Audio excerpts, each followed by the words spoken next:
بسم اللہ الرحمن الرحیم۔ بالا خانے کی زندگی سے تنگ تھی، شروع سے ہی گھر بسا کر عزت کی زندگی گزارنا چاہتی تھی، مگر ہم جیسوں کے ساتھ دولت مند اور عیاش مرد راتیں تو گزارنا پسند کرتے ہیں، ہم کو گھر کی عزت بنانا پسند نہیں کرتے۔ یہ تو ایک مانی ہوئی بات ہے۔ گھر بسانے کے اشتیاق میں دو چار چاہنے والوں سے لگاوٹ کے انداز بھی اختیار کیے، مگر جوں ہی شادی کی آرزو کا اظہار کیا، یہ شرفا بھاگ نکلے۔ بالآخر دل کو ستانا چھوڑ دیا کہ جب قسمت میں نہیں پھر شادی کی تمنا کیسی۔ انہی دنوں نواب صاحب کو میری آواز کا جادو بالا خانے کھینچ لایا۔ وہ باذوق تھے، عمدہ موسیقی کے قدردان تھے، خاندانی وزیرداری کے سحر سے مسحور ہوئے، پھر مجھ سے رفتہ رفتہ مانوس ہو گئے اور میری زلف گراگیر کے اسیر ہو گئے۔ نواب صاحب کی عمر کافی تھی، مجھ کو ان کا والہانہ پیار ملا تو میں بھی ان کی شیدائی ہو گئی، سد بدھ کھو بیٹھی۔ انہوں نے ایک دن باتوں باتوں میں پوچھا، شمع اپنی کوئی خواہش بتاؤ۔ میرے منہ سے بے اختیار نکل گیا، کاش اسی جنم میں آپ کی دلہن بن سکتی۔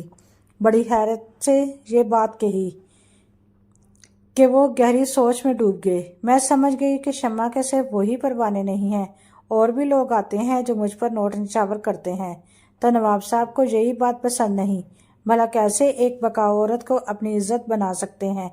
چھوٹا منہ بڑی بات ہو گئی اور میں شرمندہ ہی سکتے میں بیٹھی رہ گئی۔ انہی دنوں ہندوستان کی تقسیم کا مرحلہ زوروں پر تھا اور نواب صاحب نے بھی ہجرت کا قصد کیا۔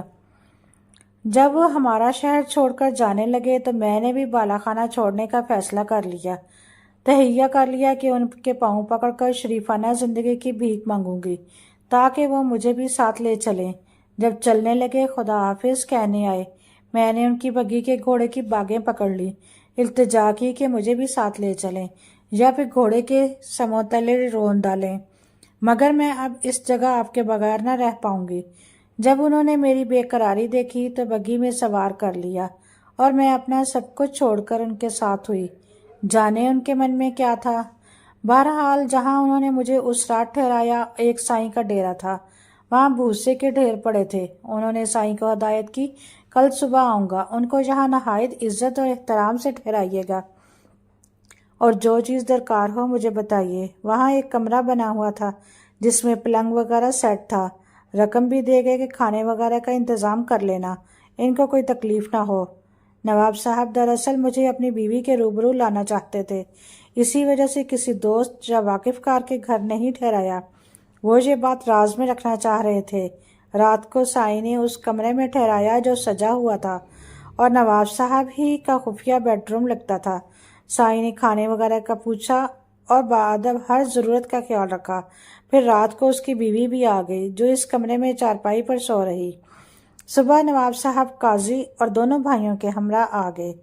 میں یہ دیکھ کر حیران رہ گئی کہ یہ دونوں حضرات بھی نواب صاحب سے پہلے میرے شیدائی رہ چکے تھے اور اکثر بالا خانے پر گانا سننے آیا کرتے تھے۔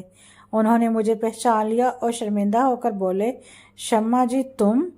اس ایک جملے نے ساری حقیقت عیاں کر دی کہ یہ بھی میرے دیوانے رہ چکے ہیں۔ ایک ہی نواب صاحب کا رنگ بدل گیا اور تیوریوں پر بڑھ پڑ گئے۔ جانے وہ کیا کہہ کر بھائیوں کو ساتھ لائے تھے۔ وہ تو پہلے ہی مجھ سے شادی کرنا نہ چاہتے تھے۔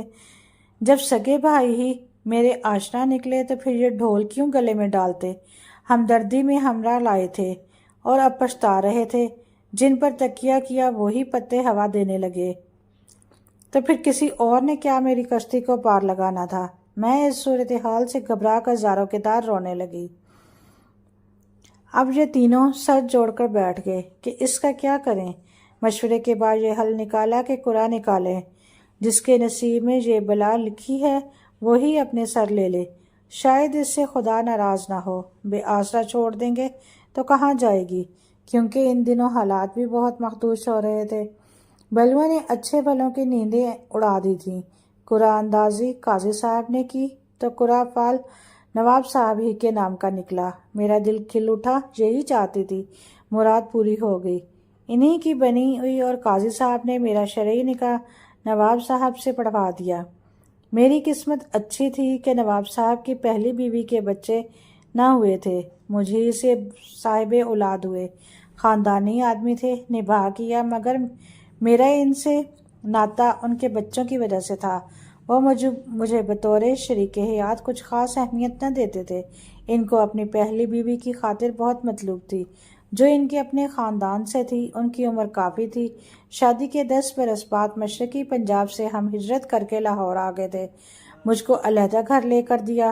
وفات سے پہلے بیمار ہوئے تو سارے خاندان والوں کو بتا دیا کہ یہ میری بیوی ہے اور یہ میرے بچے ہیں، مگر میری اصلیت کسی کو نہ بتائی۔ بیوہ ہو جانے کے بعد ان کے خاندان نے مجھے اپنا لیا۔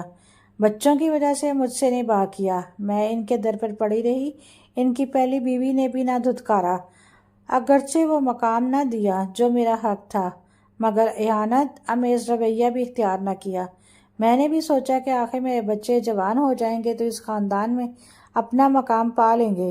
صبر شکر سے ان کے گھر رہتی رہی، کسی سے جھگڑا نہ تنازع، بھلا مجھ میں سکت ہی کب تھی، اور میرا اس دنیا میں ان لوگوں کے سوا کوئی تھا بھی کون۔